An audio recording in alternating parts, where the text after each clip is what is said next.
The service you're providing is giving them enjoyment. That is the end goal. Absolutely. Of theater. It's not actually being perfect on stage. It's a hard thing for many of us to learn, I think. Well, because we spend memorizing our lines and rehearsal trying to be perfect, and then we forget that it's a performance. Mm-hmm. It's like, yeah, I'd rather give up a little perfection to have a better relationship with the audience than vice versa. There are some people. I sound like this is my line from the play. There are some people who strive for perfection, and I have not been able to see the faces of these people without an inward shudder. What are we to do? I don't even know if that's the line. It's already gone out of my head. As Eamon Wood further discusses what it's like to be in a play that's performed both on Zoom and then in front of a real audience. You were extremely physical during this show, this performance. To great effect. You had people eating out of your hand. You were fabulous. You were just wonderful. I think everybody loved that. This is just an observation of mine, and it can be cut and post. But originally, when it was suggested that there was some physical, extra physicality, you were a little bit resistant to it, or it seemed that way. I think it was getting back to things. Did you need an extra moment to process what was being asked of you in order to, because you got there.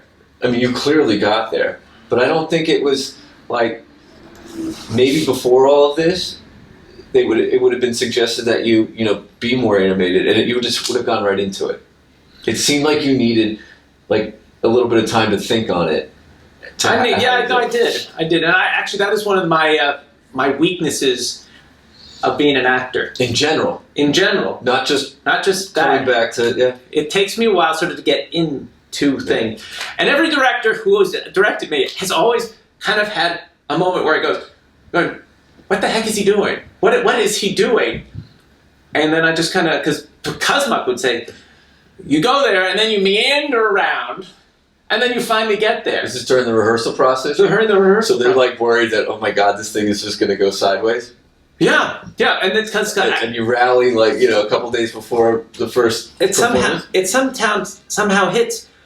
As I said, I did not take acting lessons, and I did not start doing theater. I did improv comedy, where you don't go in with an objective, and you actually, someone says, you act, and then what's funny is how you justify your action. Whereas in theater, you want to have an objective, and you want to pursue the objective. And I remember someone said, "Well, what is your objective?" When I first started doing this, and I go, "Well, I'll know when I get there." It's not the way it works. Not the way it works. And they would just go, "Oh no!" And then I go, "How if I go? Oh yeah, I see what you're saying." It clicked. And then just go, "Oh." So we did, I'll refer back to the Zoom Caesar thing, and then we did the Zoom Lost Silk Hat. And this, having gone back to being on stage, because you wrote Zoom Caesar, would you consider performing again on Zoom for the right project? Oh, actually, I had a whole series of historical events that I was going to do, and I mentioned a couple to David Eby. Shh. We'll cut this. But he'd go, "Oh, that's nice," and then he went and does 18 radio plays, which were good. They were good, but they weren't inventive. And I think if you are going to create, it's all right to do some things, but it's like, here we are. It's like you've got a bunch of people. Try to do something interesting, The content wasn't creative because it was taken from, dramas and stuff like that were already available in the public domain. But I will say, he did learn something that I think is positive. And, with not giving anything away, but he's doing the sound for this. If you listen, and I've said this a couple times, if you listen to the first couple radio plays that he did, and the last couple, They got much better. The production value got remarkably better. The sound effects, like a lot of that stuff that now can be applied to the stage stuff. So I understand where you're coming from. Like he wasn't writing these things and putting on like the Zoom Caesar, but people do these things in their own way, and that was his. And it's going to do us a world of good, at the Amateur Comedy Club, as what you've taught yourself to do over the years will also be of great benefit. And I'm not saying we shouldn't. People participate. Yeah. I'm not saying we shouldn't do it, and I think it's a very good thing to bring people together, because that's what we needed. We needed to keep people connected, and the radio plays, and like a thing like the Zoom Caesar and the Lost Hill Cat doing it that way. And we did a couple other Zoom stage readings as well, early doors. Yeah, and I was in one. And then Art and Beckett as well. We did put a lot out there over the past couple of months. But and this is what I've talked to some other theater people, and I watched. They'd say, "Oh, come and watch this," and I go, "Why don't I want something to watch Zoom? Two people in a box, doing a play or a scene." It's just like it's all right, but it's inherently missing something. So how do you create drama using the form that you have?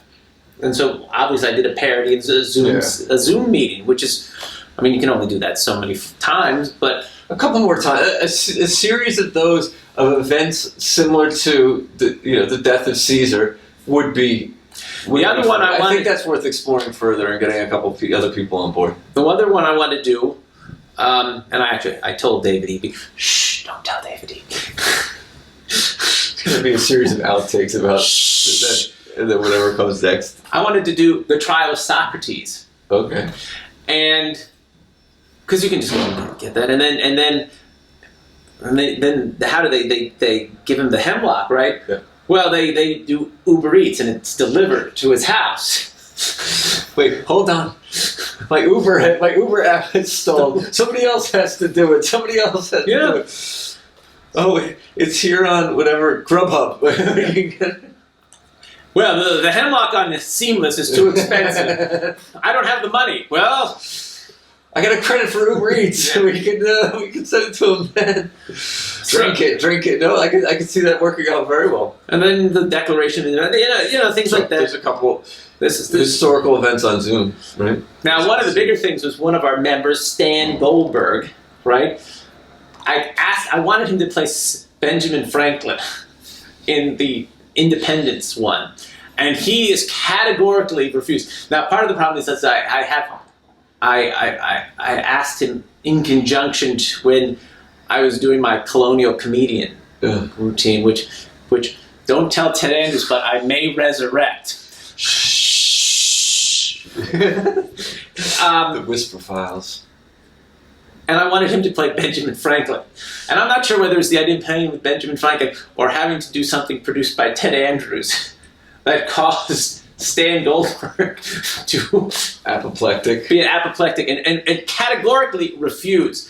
Now, I also asked Stan Goldberg, shh, don't tell Stan. I wanted him to play an egg. Say more. Well, because originally I was going out of my mind a year ago, and I wanted to do kind of a fun cooking show, and I wanted to cook eggs, and I wanted to have the egg tell me how to cook them. And so I was going to superimpose Stan Goldberg's face. Just his face into an egg. On an egg. And he was going to sentence two of his friends who are eggs in the carton with him to be scrambled. That could work. Stan Goldberg, you still have a chance to redeem yourself. Do it. Yeah, be an egg. It's not peer pressure, it's just your turn. We're going to cut right now to the small version of Stan as an egg that I superimposed and sent him. Guests and associate members and just people on the street would appreciate. That was your pitch? Maybe we have to work on how you make these requests of Stan Goldberg. He looked like he was a great egg. I'm telling you, not just a good egg, he was a great egg. Stan, you're a good egg. A good egg. A really good egg. Really good egg. And as for Stan, the yoke's on him. This exemplary patriotism.